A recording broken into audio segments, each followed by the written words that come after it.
Hi అండి, అందరూ బాగున్నారా? మీకు ఈరోజు వాక్కాయలు అందరికీ తెలిసే ఉంటుంది. వాక్కాయ కొబ్బరి రెండు కలిపి పచ్చడి చేస్తాను.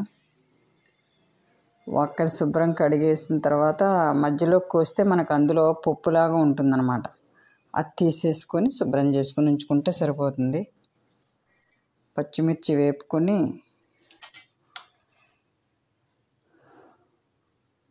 ఇది ఒక రకమైన పద్ధతి. వంటల్లో ఎన్నో రకాలు ఉంటాయి కాబట్టి కొంతమంది అయితే కొబ్బరి ఎలాగో మనం వేపం, కొబ్బరి వాక్కాయలు రెండు కలిపి మిక్సీ పట్టేస్తారు. ఈ పచ్చిమిర్చి వేపేసి, లేకపోతే ఇవి కూడా పచ్చివే అన్నీ మిక్సీ పట్టేసి తాలింపు పెడతారు, అదో రకం. ఇదిగోండి పచ్చిమిర్చి వేసిన తర్వాత వాక్కాయలు కూడా వేసేసి అందులో కొంచెం సాయం మినపప్పు అవన్నీ వేసాను, జీలకర్ర, కొంచెం పసుపు. ఈలోపు కొబ్బరి మిక్సీ పట్టుకుందాం.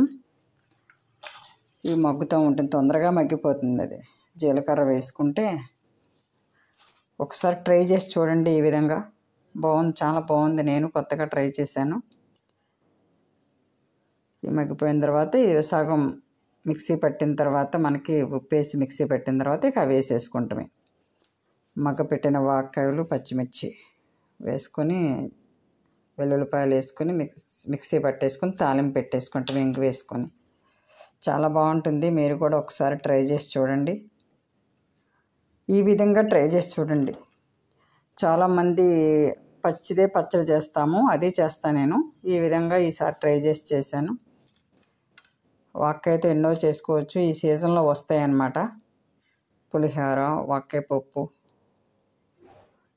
వాక్కాయ పచ్చడి చాలా బాగుంటుంది. పులుపు తక్కువ తినేవాళ్ళు వాక్కాయలు తక్కువ వేసుకుంటే సరిపోతుంది, ఎందుకంటే వాక్కాయ చాలా పుల్లగా ఉంటుంది. ఇంకా చింతపండు వేసే పని లేదు.